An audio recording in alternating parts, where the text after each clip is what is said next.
Pues arrancan los Juegos Olímpicos de Tokio 2020 y sí, me voy para allá, toda la cobertura olímpica acá en Deportes al Detalle.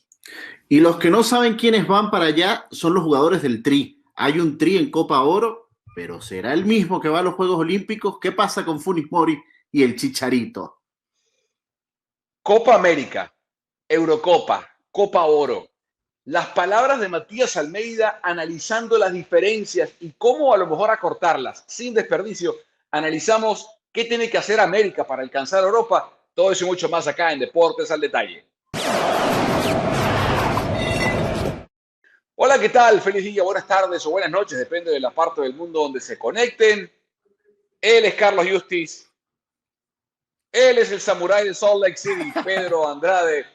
Y quien les habla, Carlos Mauricio Ramírez. Capítulo 40, señores. Capítulo 40. Y el de hoy es un capítulo muy especial. Porque como pueden ver, los que están viendo el podcast en YouTube, los que lo escuchan en sus plataformas de podcast, pues se lo contamos. Carlos tiene puesta su playera que dice Tokio 2020. Porque este es el último podcast con Carlos en los Estados Unidos. Se va este fin de semana a la capital del Imperio del Sol naciente. Se va a Tokio para cubrir los Juegos Olímpicos. Señor Justiz, en la escala del 0 al 10, ¿cuán emocionado estás?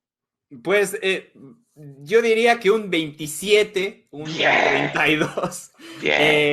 Sí, muy emocionado de poder estar por allá, traerles todo lo que va a estar sucediendo. Unos juegos atípicos, ¿no? También hay que decirlo, va a ser bastante extraño después de experiencias en Juegos Olímpicos pasados. Muchas restricciones, hay cosas que están, que no sabemos cómo van a ser, y bueno, eso es parte de la emoción de poder ser parte de esa historia, ¿no? De poder analizar qué es lo que es diferente y cómo va a afectar eso a unos juegos que van a ser completamente diferentes a los que han sido de toda la historia. Bueno, vamos a comenzar, vamos a entrar en materia justamente, hablamos un poco de los Juegos Olímpicos, acá en Deportes al Detalle.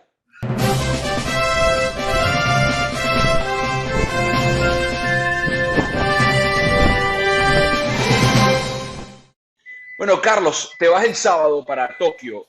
Cuéntanos un poco para darle ese trascámara, porque como nunca antes en un evento deportivo, Carlos, nosotros los periodistas y sobre todo tú que vas a estar en Tokio, eres el puente directo entre la gente y el espectáculo, porque no va a haber aficionados.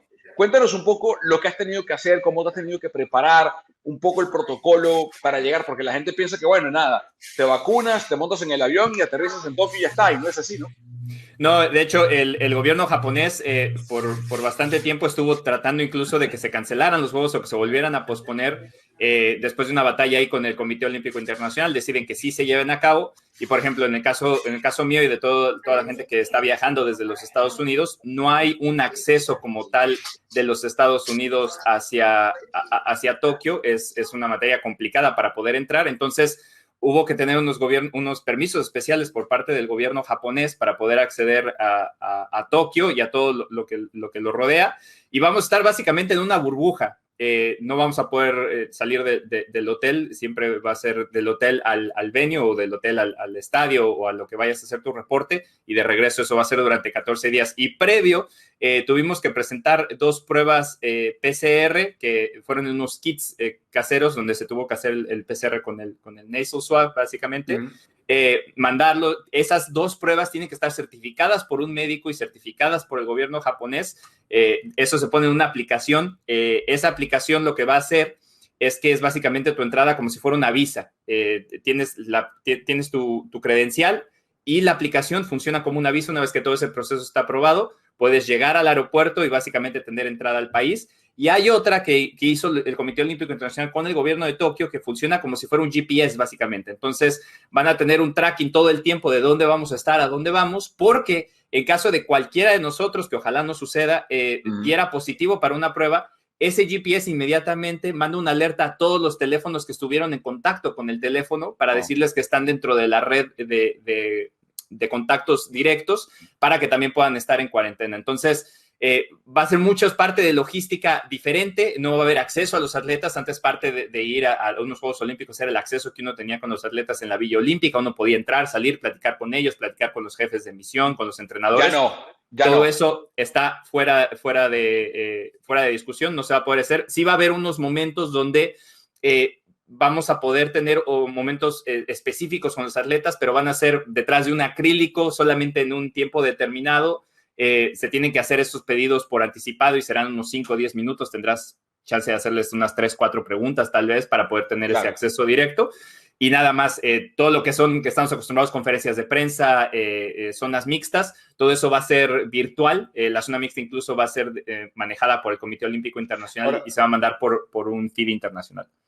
Ahora, pensando, Carlos, por ejemplo, una de las cosas, tratando de ver un poco el vaso medio lleno en vez de medio vacío, ¿no? Yo decía que gracias a la pandemia, o no gracias, pero a raíz de la pandemia, nosotros que vivimos en el área de la Bahía, Pedro vivía aquí antes y lo entiende perfectamente bien, pero les contamos a ustedes, las distancias acá en el área de la Bahía son muy grandes y los equipos están localizados en sitios distantes unos de otros. Hay algunos cercanos, otros que están muy lejos. Pero a raíz de la pandemia, cosas que no podíamos hacer antes, ahora las hemos podido hacer. De a poco se han ido quitando y hemos vuelto a la normalidad. Por ejemplo, uno podía ahora, gracias a este tipo de dispositivos, al Zoom o a plataformas digitales, ir en un mismo día a una rueda de prensa de los Quakes en San José, una rueda de prensa de los Warriors en San Francisco, una rueda de prensa de los 49ers en Santa Clara, que antes era imposible porque las distancias te lo impedían, ¿no? Y ahora se puede hacer. Eso igual, como les digo, va a ir volviendo a la normalidad. ¿Qué ventajas tecnológicas, Carlos, como periodista vas a poder tener? Porque es cierto que no vas a tener el contacto piel con piel, persona a persona, pero ¿qué avance tecnológico sabes que vas a poder tener para cubrir de mejor forma los juegos?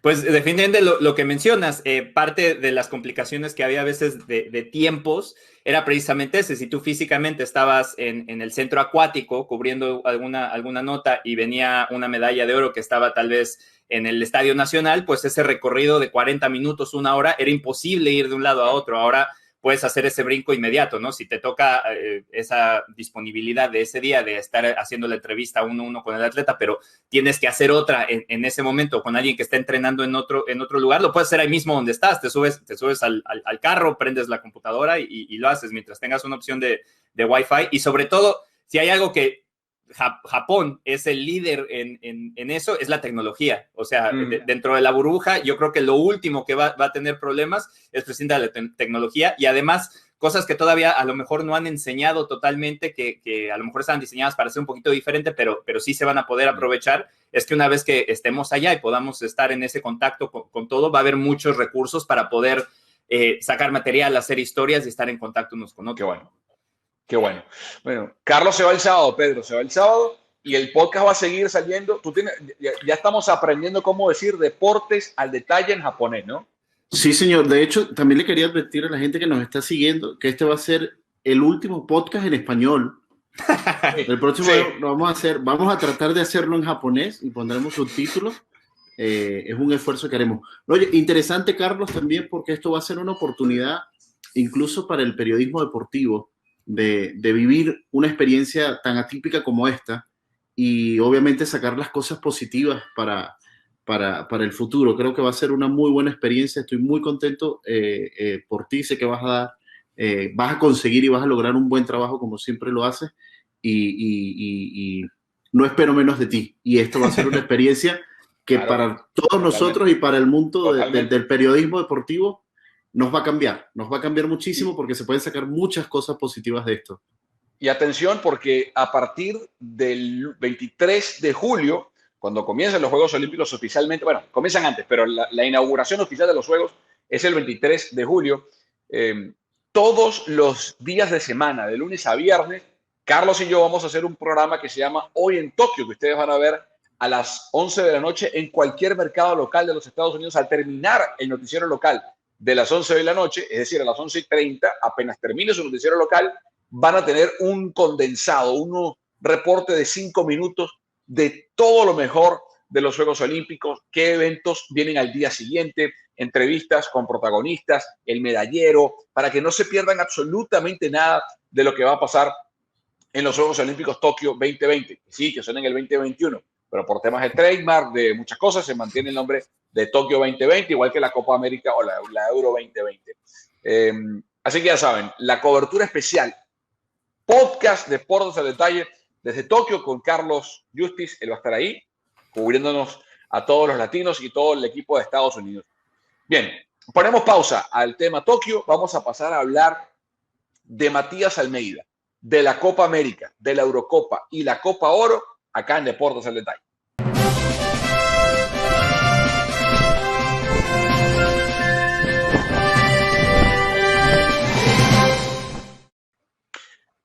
Cuando un técnico como Matías Almeida dirige a un club cercano a uno, es obligatorio pedir su referencia, no solamente con la realidad del club al que dirige, sino del contexto fútbol. Un tipo que fue mundialista, participó en Copas América, jugó en Europa, en clubes como la Lazio, como el Inter de Milán, entre otros clubes, y que tiene mucha experiencia.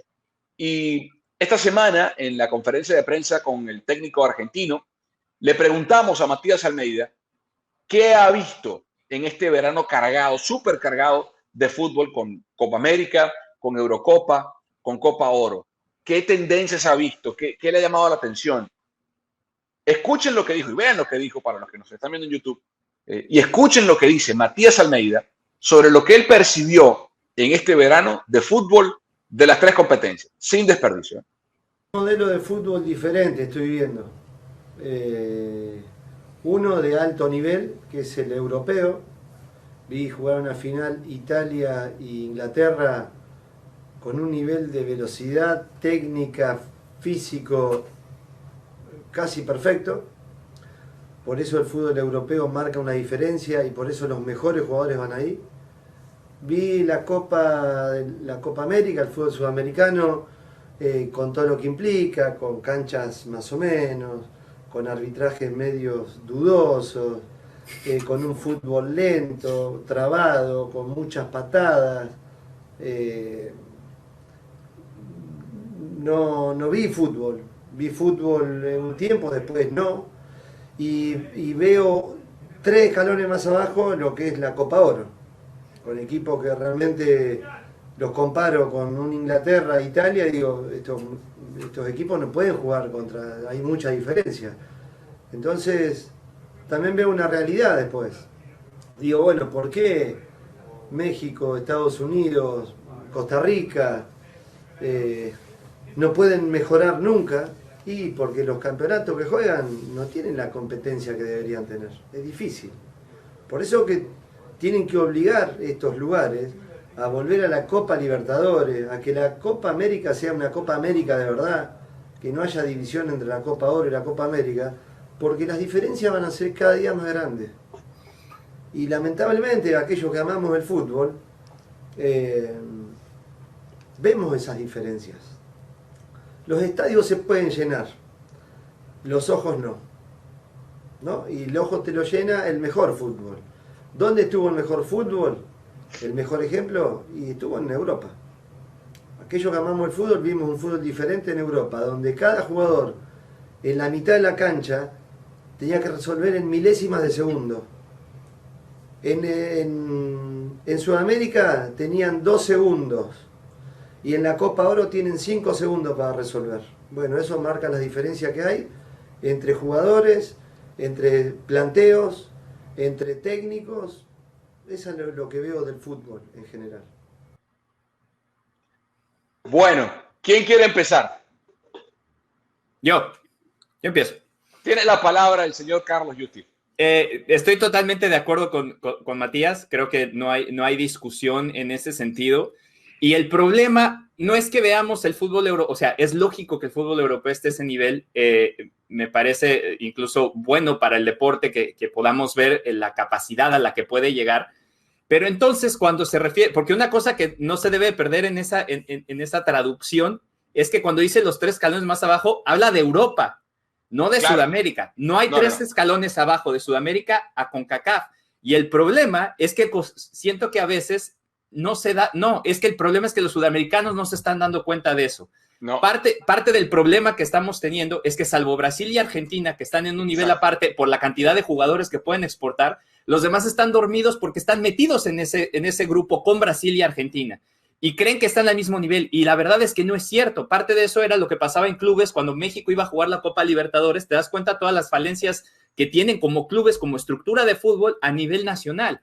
Entonces, cuando vienen estos pleitos que son de dinero, porque no hay otra excusa, cuando viene este pleito de dinero entre CONCACAF y CONMEBOL para quedarse con lo redituable de cada uno de sus torneos, nos está pasando la factura no nada más a México, a Costa Rica y a Estados Unidos, le está pasando la factura también a Bolivia, a Venezuela, a Perú, a Ecuador, porque a lo mejor de repente por ahí Chile o Uruguay se pueden meter en ese grupo elite con unas buenas camadas, pero no es constante. Entonces, la verdad es que como continente, con toda la riqueza cultural, deportiva y de fútbol que tenemos, o sea, hay que abrir los ojos de que nos tenemos que unir y que hay una forma en la que todos salgan ganando en nivel, en dinero, y que no se está haciendo, porque estos pleitos que hubo entre la CONMEBOL precisamente y México, por ejemplo, que era el que más participaba en Copa América y en Libertadores, a la hora de quererse quedar ellos con la parte del pastel y no tratar a México como parte de eso, sino como un invitado más y quererles sacar solamente el dinero, pues les pasa la factura a todos y ahí se está viendo, se vio en esta Copa América. Sí, hay muchas cosas que concuerdo contigo, Carlos, sobre todo, mira, en el caso de la CONMEBOL, lo que más daño hace es que siempre está asegurado la participación tanto de Brasil como Argentina. El resto simplemente va a dejar jugar por el tercer cuarto y el repechaje.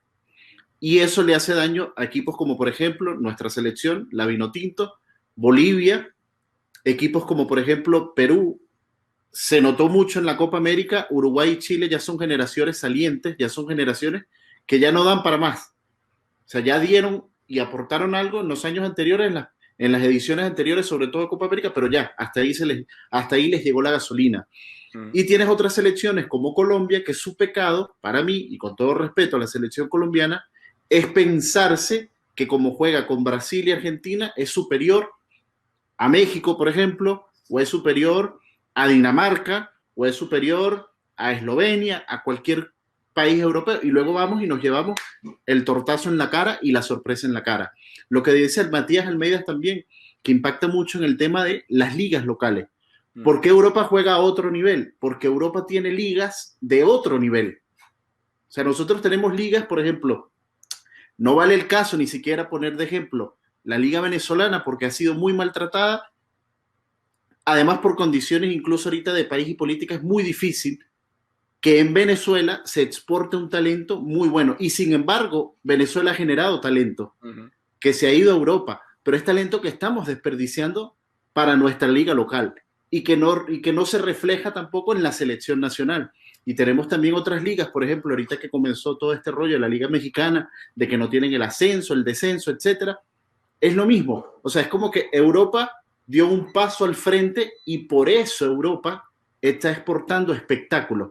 Yo creo que no es un tema de fútbol. Fútbol es un juego de 11 contra 11, donde tienes que anotar, meter la pelota o defender que no te la metan. Listo. Pero a nivel de espectáculo, Europa está, como dice muy bien Matías Almeida, 2-3 escalones por arriba. Y se notó.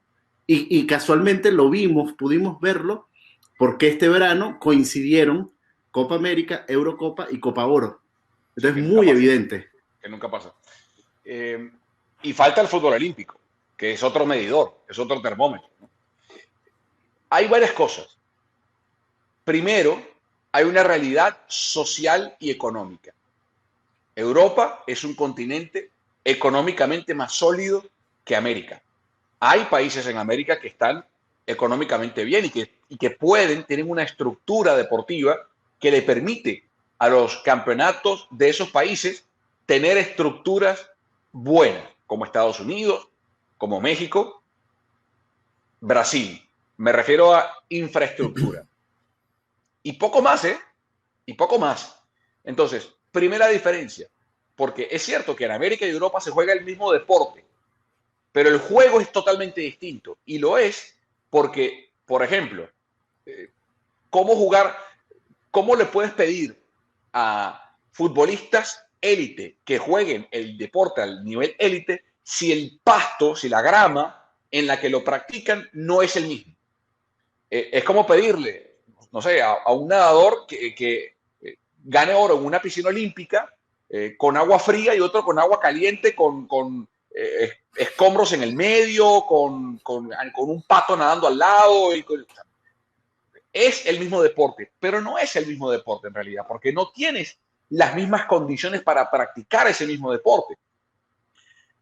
Y ese es un tema que está por encima de lo deportivo, porque entonces entraríamos, Carlos y Pedro, en debates socioeconómicos, debates políticos y de lo deprimido que está el continente financieramente hablando. Porque, digamos, los tres somos americanos, Carlos es mexicano, Pedro y yo somos venezolanos, y conocemos las realidades económicas de nuestros países, la depresión que viven, lo complicado que es para otro tipo de negocios subsistir, mucho más para el deporte profesional. Ya ahí hay una diferencia, porque entonces un muchacho, y desde ahí va el problema, Carlos y Pedro, un chico de 5 años, 7, 8, que empieza a jugar fútbol en Londres, en Ámsterdam, en Madrid, ¿no? en Budapest, en Roma, en instalaciones de fútbol de primer nivel para esos chicos, luego va a ir creciendo y alimentándose a un nivel, mientras que en países de América, como también pasa por ejemplo en África, los chicos empiezan en otras condiciones que son peores y que trunca el desarrollo, y eso luego va generando distancia. Y al llegar al profesionalismo, por más que se traten de equiparar, es muy complicado. Pero fíjense, Argentina, Brasil, que son selecciones top, que tienen futbolistas en Europa, porque todos juegan en Europa, o el 95% juega en Europa, igual que Colombia, igual que Chile y Uruguay. Pese a eso, el fútbol que vimos en la Copa América fue muy distinto al de la Euro, porque entre otras cosas, lo que decía Almeida, las canchas no son buenas. Mira lo que acaba de pasar en la Copa Libertadores de América, por favor, donde le anulan un gol insólito a Cerro Porteño. O sea, ya en Conmebol se llegó al punto de que hasta se equivocan con la cámara. O sea, y un error no de, bueno, 1 milímetro que no. O sea, hay un defensor que habilitaba claramente al atacante del Cerro Porteño y no lo vieron. Al menos, igual pasó en el Boca Atlético Mineiro, al menos Conmebol corrigió y sanciona a estos árbitros. Ese es un punto para mí, el espectro, Carlos y Pedro. A ti como mexicano, Carlos, te pregunto, ¿qué sientes que tiene que pasar para que CONCACAF, la confederación en la que pertenece tu país y que conoces a la perfección, y nosotros que vivimos en Estados Unidos, conocemos a la perfección porque Estados Unidos forma parte de la CONCACAF, qué tiene que hacer o qué tiene que pasar para que se hermanen con la CONMEBOL y digan, ¿saben qué? Vamos a crear la Confederación Americana de Fútbol, como la UEFA, y ya, abolimos o nos vamos a hermanar y tenemos una competencia por separado, pero otras juntos, para hacernos más fuertes, porque yo no sé cuándo va a volver a ganar un país de América un mundial de fútbol, honestamente.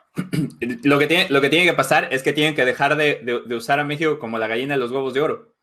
O sea, porque son las dos cosas. No les importa cómo está México, pero lo que hacía era que CONMEBOL llevaba a México, se llevaba el dinero, luego no le quería repartir a México, porque parte también de México elevar su propio nivel es, bueno, si estoy compitiendo en CONMEBOL, no es solo la competencia, porque a México le iba bien relativamente Copa América, fue tercer lugar 6 veces, llegó finales 2 veces de Copa Libertadores. Llegó 2 veces a la final, pero estoy hablando de selecciones todavía, porque a lo mejor a nivel clubes todavía la repartición es todavía más complicada, pero a nivel confederación, si tú llevas a la selección mexicana mayor, la llevas a Copa América, le va bien, porque te digo, relativamente a México le fue siempre bien en Copa América, incluso llegando a 2 finales en 10 años que la jugó, pero entonces a la hora de querer repartir el dinero, de decir, bueno, las ganancias que tú estás generando por los patrocinadores que traes, por la cantidad de rating que generas tanto en México como en Estados Unidos y los patrocinadores que hace Estados Unidos, no es equitativa. Entonces México dice, no me conviene, porque claro, ¿cómo estoy subiendo mi nivel? O sea, estoy subiendo mi nivel porque estoy jugando con ellos, todo bien. No estoy exportando más jugadores al extranjero, salvo el caso de Rafa Márquez, que se fue aquella vez en 1999. Pero si no estoy sacando jugadores al extranjero y no me está redituando en dinero que puedo reinvertir en mis fuerzas básicas, en mi sub-17, en mi sub-15, entonces ¿para qué estoy yendo? Y después viene a CONCACAF y le pasa lo mismo. CONCACAF lo tiene porque es el que más genera, el que más hace, siempre gana, pero entonces vienen arbitrajes como el que vimos el otro día contra Trinidad y Tobago, donde y no nada más el de Trinidad y Tobago, el de ayer de Trinidad y Tobago también con El Salvador pasa lo mismo, hay un jugador que sale por conmoción cerebral, y eso, parte de lo que hablabas del insólito que pasó con Cerro Porteño, es por la es la calidad de los árbitros. No tiene nada que ver el VAR. El VAR es una herramienta que lo vimos en la Euro. El VAR se utilizó en la Euro y nadie habló del VAR. El VAR funcionó perfecto. El problema es que no hay una capacitación correcta para los árbitros, tanto en Sudamérica como en Centroamérica y Norteamérica, donde los árbitros son capaces de hacer las correcciones completas. Yo me quejaba porque mucha gente se fue encima de lo del Chucky Lozano por el golpe. Para mí el golpe es accidental. Lo peor fue el tiempo de espera en atenderlo. No puede ser que un árbitro se tarde 1 minuto y medio o 2 minutos en dejar que entren las asistencias. El partido tiene que parar en cuanto vino el choque. Y todavía vaya amonesta Edson Álvarez y se toma ese tiempo. Eso es lo que me parece increíble. Y es tan delicado. Y por eso si este verano, Pedro, no le abre los ojos a los directivos del fútbol en América, desde Canadá hasta Argentina, sí. Yo todos los días doy gracias a Dios de que lo que le pasó a Christian Eriksen no pasó en la Copa América o no ha pasado y que no pase en la Copa Oro. Jamás. Porque una de las cosas de las que se habló, y con razón, de la reacción de Simon Kjaer para su compañero, de la reacción del cuerpo médico y de los paramédicos que le salvaron la vida a Christian Eriksen. Poco se habla, Carlos y Pedro, del árbitro del partido, que si no reacciona rápido, se muere Eriksen en el pasto. Entonces, la gente, no, que están exagerando. No estamos exagerando. La vida de uno de estos futbolistas también depende del árbitro, porque afortunadamente lo del Chucky Lozano no pasó a mayores. Pero y si hubiese pasado a mayores, Lozano estuvo tendido en el pasto, ¿cuánto, Carlos? ¿1 minuto y medio? ¿1 minuto? Mucho más tiempo. Estuvo hasta 3 minutos. Entonces, y lo peligroso, más allá del golpe, lo peligroso fue el movimiento que hace el cuello.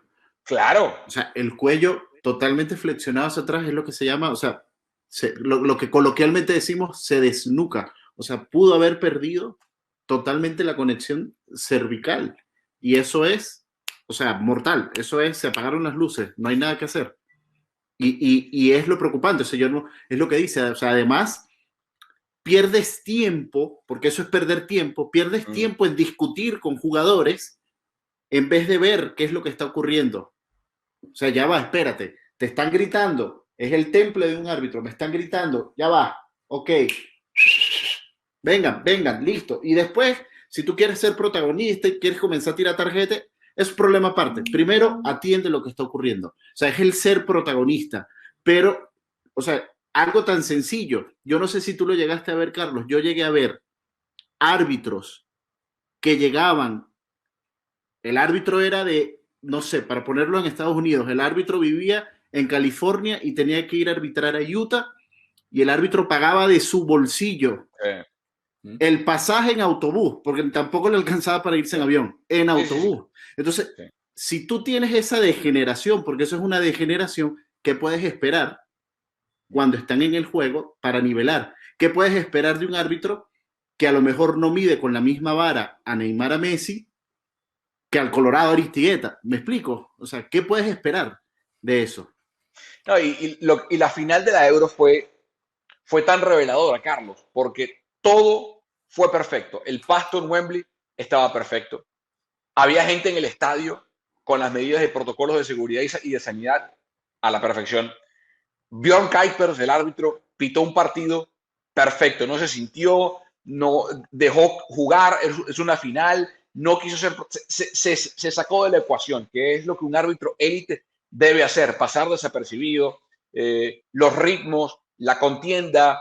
Llovió ese día en Londres, en Wembley, el pasto nunca se dio un pozo, un charco, nada que interrumpiera el desarrollo del partido. Fue un gusto. Y de nuevo, que hayan coincidido Copa América y Eurocopa. Yo decía que, y aparte, creo que lo peor que le pasó a la Copa América era que venía después de la Euro. Por diferencias horarias, nosotros nos despertábamos. Yo aquí en California me despertaba. Los partidos eran unos a las 6 de la mañana, luego eran 9 de la mañana, 12 del mediodía. Era fijo, 9 y 12. Y luego tenías 4 de la tarde, 6 de la tarde Copa América. Y yo le decía a mi esposa y a amigos en el canal que era como desayunar con el postre y luego comerse primero el postre y luego la ensalada. Y es al revés, ¿no? Y así me daba rabia, porque yo como venezolano quería decir, oye, quiero que el fútbol que vemos en la Copa América sea al menos igual o no tan malo, o no con tanta distancia de la Euro. Pero es que, y ojo, no es que, que Italia, que España, es que lo que jugó Dinamarca, lo que jugó República Checa, lo que jugó Suecia, lo que jugó Gales, y Bélgica, Holanda. El mismo España, que no, o sea, que por España no se apostaba, pero ni un euro. Lo mismo que jugó, que además es un juego, fíjate tú esto, el juego de España, comparándolo con el de Europa, muchos pensaban y se lee como es un juego aburrido, un juego de pase, un juego de todo, pero tú pones a España contra cualquiera de la Copa América, salvo Brasil y Argentina, y yo creo que les da un baile, pero un señor baile, que tú dices, ok, siempre el fútbol aburrido. Siempre y cuando la meta. Pues, bueno, porque en realidad depende de quién vaya delantero, ¿no? Pero... Y fíjense lo que nos deja este Euro, Carlos y Pedro. La selección que gana la Eurocopa, Italia, fue para mí la que mejor jugó y se lo dijimos en el podcast, cuidado con Italia. Para mí fue la que mejor jugó y una selección, Carlos, que no fue al Mundial. O sea, Italia, tetracampeón del mundo, pasó de el bochorno más grande en su historia futbolística, no jugar la Copa del Mundo en Rusia, a 3 años después ganar la Eurocopa jugando el mejor fútbol de Europa. Eso nos habla de la capacidad de reinvención, de la capacidad de modificación de un país que estuvo golpeado terriblemente por el COVID-19, una liga que ha perdido quilates, porque la Serie A hoy no es lo que era en los 80s o 90s, pero esta generación, con un técnico italiano, se ha reinventado y ahora el fútbol de Italia se va para arriba. Entonces, yo como sudamericano me da rabia, me preocupa y siento, igual que Almeida, que mientras no se hermanen con CACAF y Conmebol le digan, muchachos, nos están pegando un baile los de allá, vamos a ver cómo hacemos para que entre todos seamos mejores nosotros para luego ir a darles pelea, porque es que además el mismo formato de competencia no les ayuda, porque Copa América puede jactarse de tener selecciones grandes, pero no puede ser que nos aventamos, ¿cuántos fueron? 24 partidos para sacar 2 selecciones.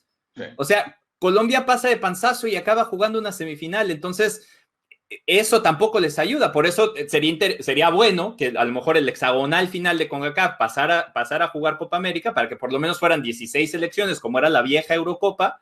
Y ahí ya hay más competencia, porque entonces te peleas pocos lugares, porque mientras, entre ellos tampoco se van a ayudar. Si estás constantemente jugando una Copa América donde 10 califican 8 a los cuartos de final, no te estás mintiendo solo. Solo mídelo por la diferencia entre Ecuador, Perú y Venezuela, que estuvieron en el mismo grupo. 2 de ellos avanzaron. ¿Y cuál fue la diferencia en el grupo? No, nada. Nada, o sea, un juego terrible. Además, una selección de Venezuela que nos dio el mal de las 7 plagas. Sí, les pasó. Además, pero aparte... Y ahí era como... Y ahí, perdón, Carlos, era como decir, tienes una selección que, o sea, fue con... Literal, mandaron y mandaron un mensaje a todos los venezolanos, o sea, ¿tienes disponibilidad mañana a jugar? Sí, vente. Y la diferencia, o sea, Venezuela le empató a Ecuador, 2-2. Le empató a Colombia, perdió con Perú. O sea, te estoy hablando de una selección de Venezuela que estaba totalmente improvisada y que los otros 3 equipos que se suponen venían jugando juntos, vienen de las eliminatorias, Colombia con un nivel muy superior y empataron. No. Y hay cosas que a mí me parecen absurdas. ¿Cuántos países hay en América? O sea, ¿cuántas selecciones hay inscritas en la FIFA? 50. Digo, desde Canadá hasta Argentina. Porque esa es otra de las mentiras que nos seguimos diciendo en América. Bueno, porque es que en Europa hay más selecciones. Y espérame. No. O sea, si contamos a República Dominicana, Puerto Rico, Surinam, Jamaica, Haití, Antigua y Barbuda, Curazao, Aruba, ellas que no cuentan, Cuba, esas selecciones cuentan, juegan fútbol también. Como en Europa está Liechtenstein, San Marino, Andorra. Exactamente. ¿Y quiénes compiten siempre? España, Italia, Inglaterra, Alemania, Francia. O sea, entonces no nos mintamos. ¿Qué necesidad tiene América, la Copa América o ahora la Copa Oro, en su momento como lo hicieron, de invitar a Japón o Qatar? ¿Qué pintan? No pintan nada. Y no es porque no quiera que vengan, sino que yo preferiría que a la Copa Oro invitaran, en vez de a Qatar, inviten a Ecuador o inviten a, no sé, a que Venezuela. Que se hizo en algún momento. O sea, como pasaba que Estados Unidos o México eran invitados a la Copa América. O sea, fíjense lo absurdo. Estados Unidos y México invitados a la Copa América. Estamos todos locos. O sea, estamos invitando a países de América a jugar en la Copa América. En fin. Los Estados Unidos de América en la Copa América. Estamos todos locos. Sí, pero no son parte de la Copa América. No, no son parte de la Copa América.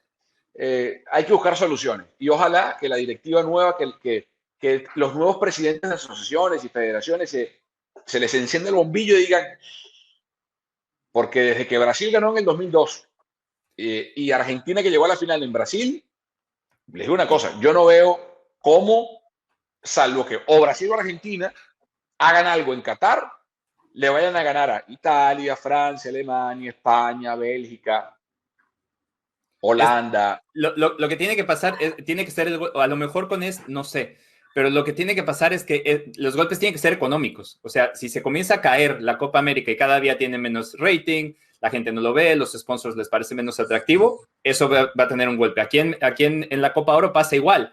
Si de repente entonces ya no se llenan los estadios de 82, como ayer pasó. Ayer, una de las partes por la que CONCACAF no le quiso poner la multa por el grito homofóbico a México fue el pretexto de que iban a jugar en el Cotton Bowl de Dallas, que le caben 82,000 personas y se suponía que estaba vendido. Al final del partido se presentaron 15,000 personas. Si eso sigue sucediendo, entonces va a haber cambios. Pero mientras vengan y haya 85,000 personas, en el nivel les importa un bledo si está bien, si está mal, si está El Salvador, si tengo que hacer sanciones, si tengo que poner árbitros, quitar árbitros, no les importa, lo van a seguir haciendo y eso es lo que tiene que cambiar.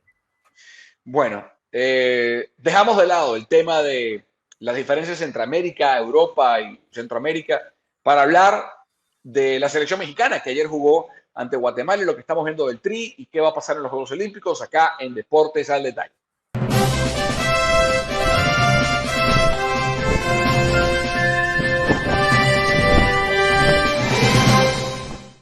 Bueno, Rogelio Funes Mori.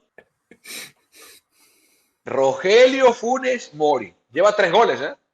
Lleva 3 goles el mellizo. México jugó bien contra Guatemala, una selección en la que siempre tiene que ganarle a México.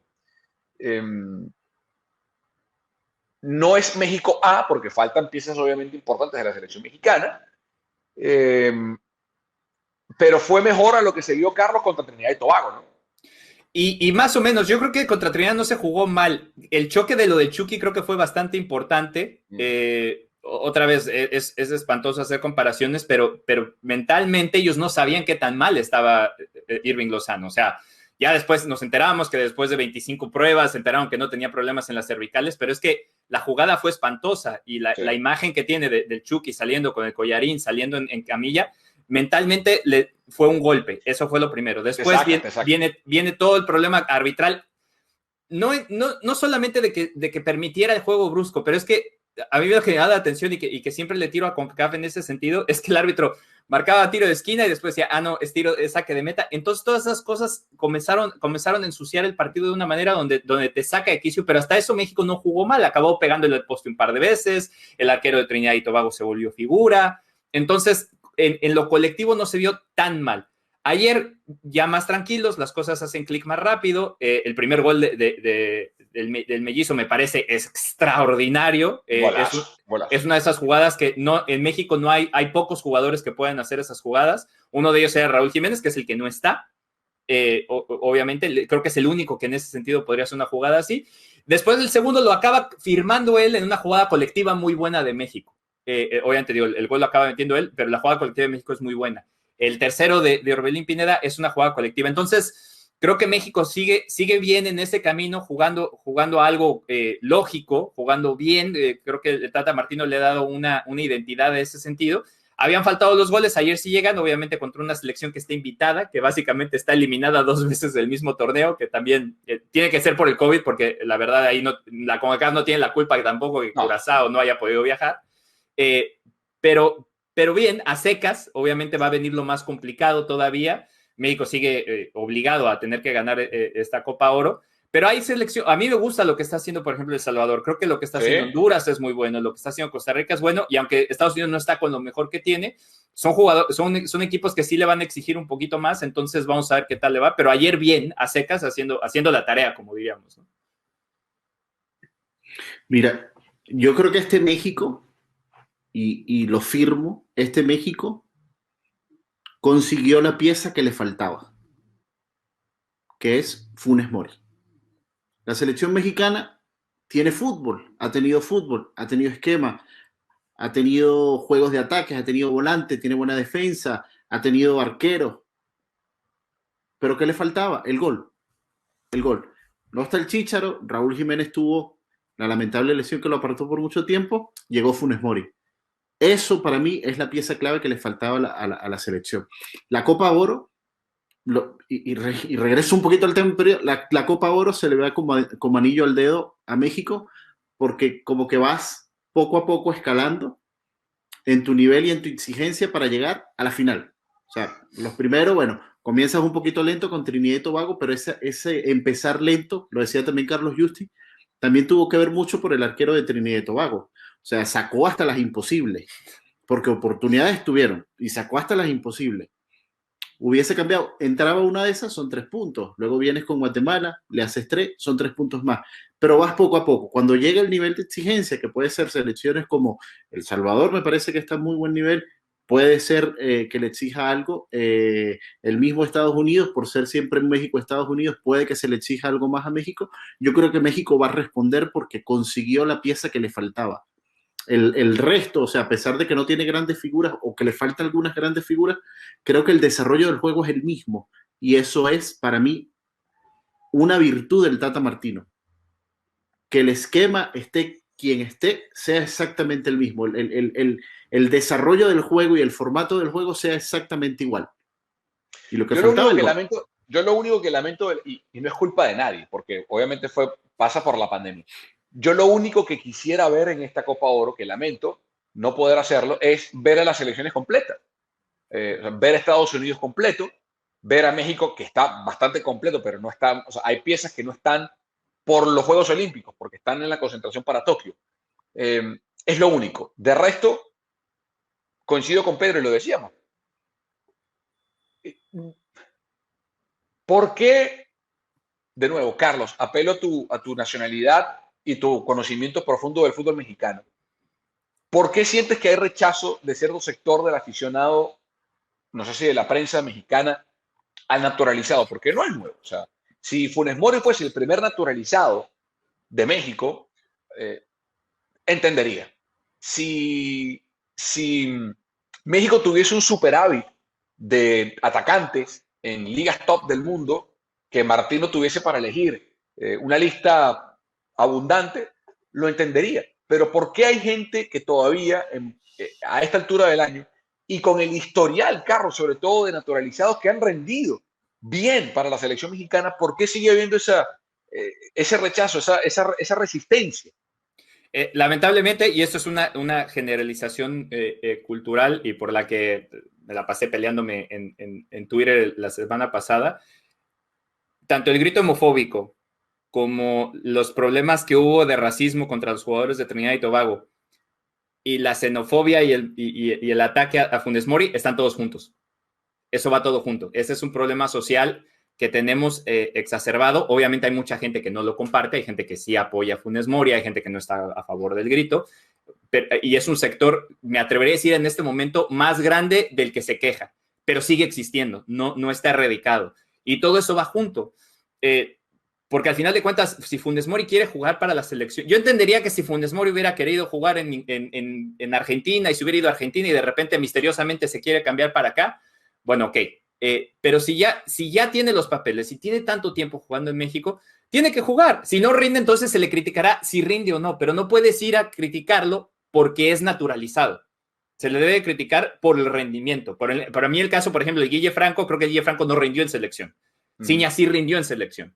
Leandro Augusto no rindió en selección, pero nada de eso tiene que ver con que si era brasileño, que si era argentino, eso no tiene nada que ver. Ellos en el momento que tienen un pasaporte son mexicanos. Y uno además, de repente yo creo que también pasa que en México la diversidad cultural no es tan grande como la que uno vive acá. que también tiene que ver por qué hay esos choques tan rápidos con ese tipo de cosas. No es común ver gente de raza negra en México, a pesar de que ha crecido ese contingente en el país. No era normal, y tenemos un problema clasista y tenemos un problema colorista, donde obviamente la gente de piel blanca siempre está favorecida. Todas esas cosas existen en nuestro país, y no quererlo ver es querer tapar el sol con un dedo.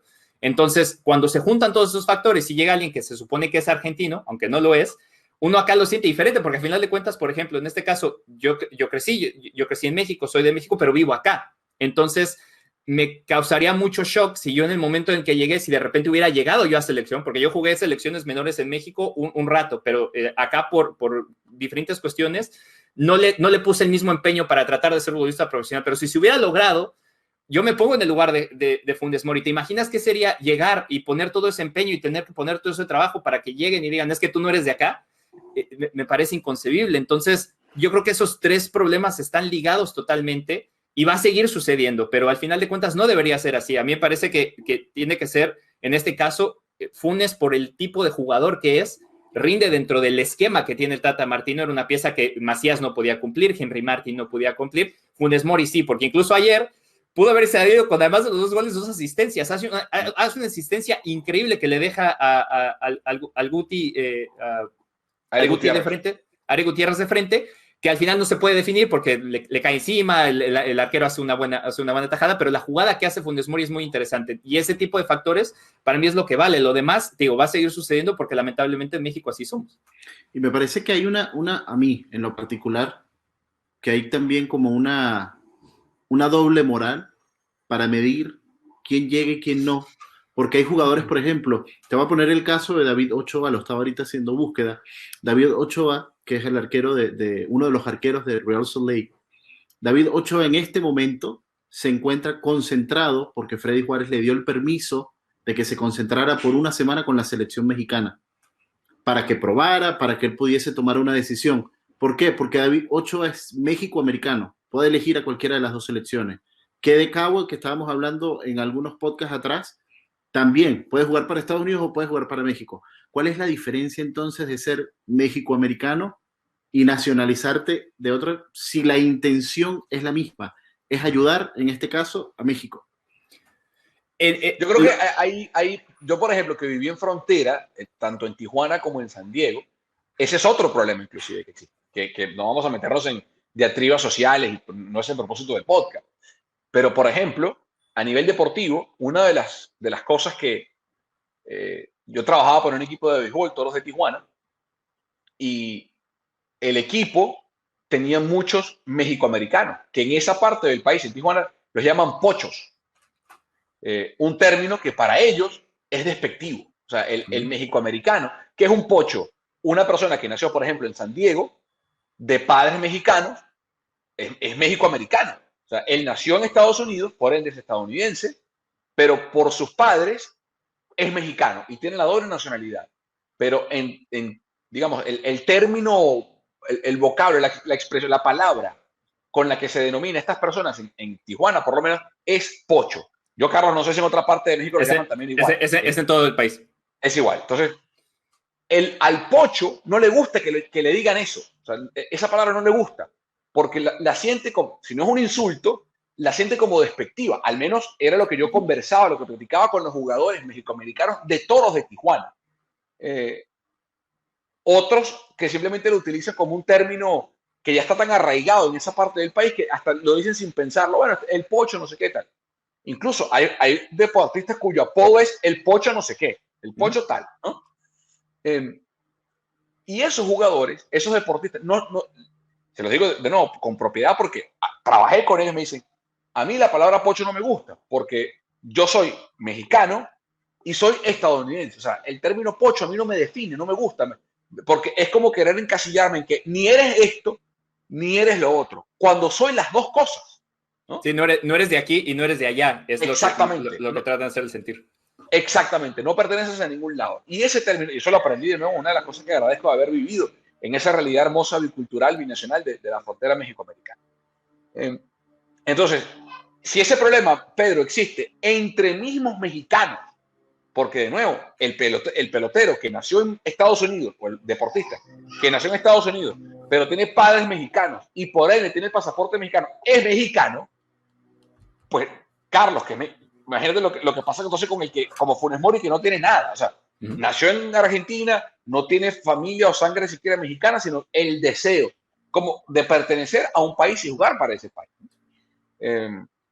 A mí lo que me parece triste es que la gente que lo critica luego va y marca 2 goles contra Guatemala, o vamos a Qatar 2022 y le marca un gol a Alemania para meterse en cuartos de final y se van a poner la camiseta de Funes Mori y ahí sí te queremos Funes Mori. O sea, y ojo que también está porque es una realidad, está también la campaña pro Javier Hernández, ¿no? Javier está fuera por un problema personal que tiene con jugadores, cuerpo técnico, y por eso no está.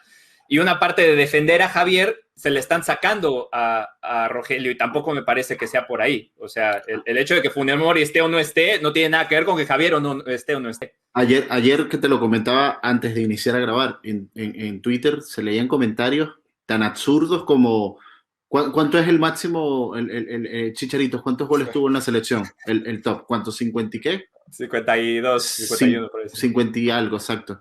Y decían, Funes Mori anotó el primero, le faltan 50 y tantos. Bueno, señores, ya le faltan, supongamos que sean 50, le faltan 47. Ya le faltan 47. Pero más allá de eso, aquí queda bien aquí queda bien todo el mundo, menos la gente que cuestionó a Funes Mori, porque queda bien Martino por haberlo convocado, porque le está rindiendo.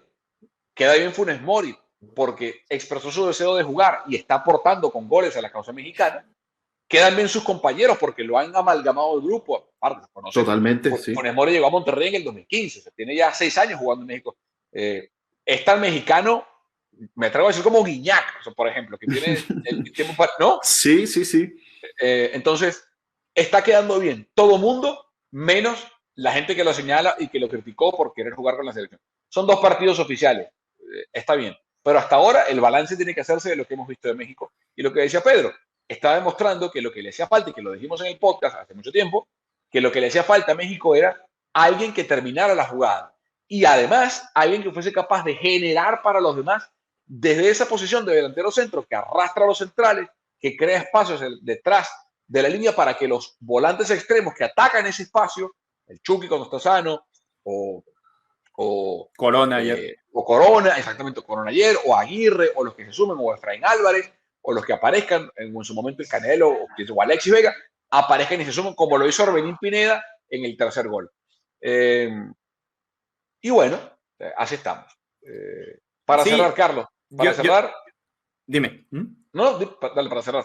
Entonces, para cerrar y decir, yo creo que yo también dije en un momento que lo platicamos aquí, que si yo hubiera llamado a Funes Mori, y no me acuerdo si dije que sí o que no, a mí me parecía mala opción, sí me hubiera gustado. A mí lo que me preocupaba de llamarlo, que al final de cuentas no sucede porque responde y me parece sensacional para él, era que no tuviera el suficiente tiempo precisamente para trabajar con Martino, ¿no? Entonces, no te llaman de emergente como referente y vienes y no tienes buenas actuaciones, pues te iban a caer encima. Lo bueno para el mellizo es que no ha sido así.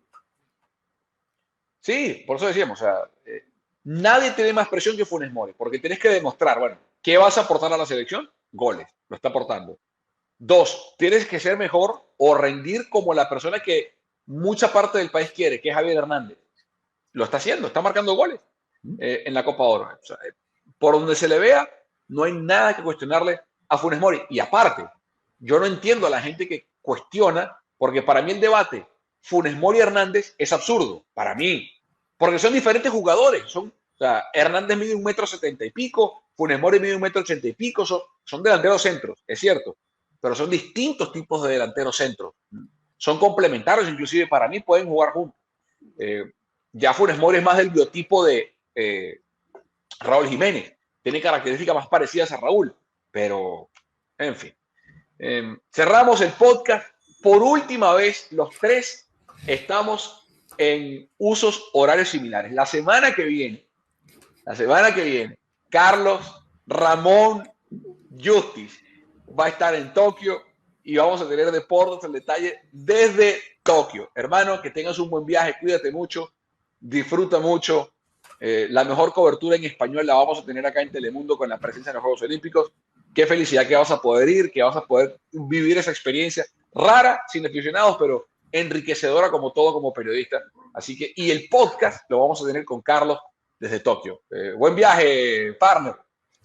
Arigato goraimasu, y nos vemos desde allá, a ver qué tal. Les cuento el viaje, además vamos a estar compartiendo también en redes sociales y en las plataformas de Telemundo 48 cómo va a ser el viaje, cómo se está viviendo también el detrás de cámaras, porque creo que en esta ocasión, comparada a otras, creo que vale la pena también verlo, porque va a haber muchos retos Claro, dentro de ese movimiento. Eso va a ser lo más llamativo. Yo nada más tienes una tarea. Lo primero que vas a hacer.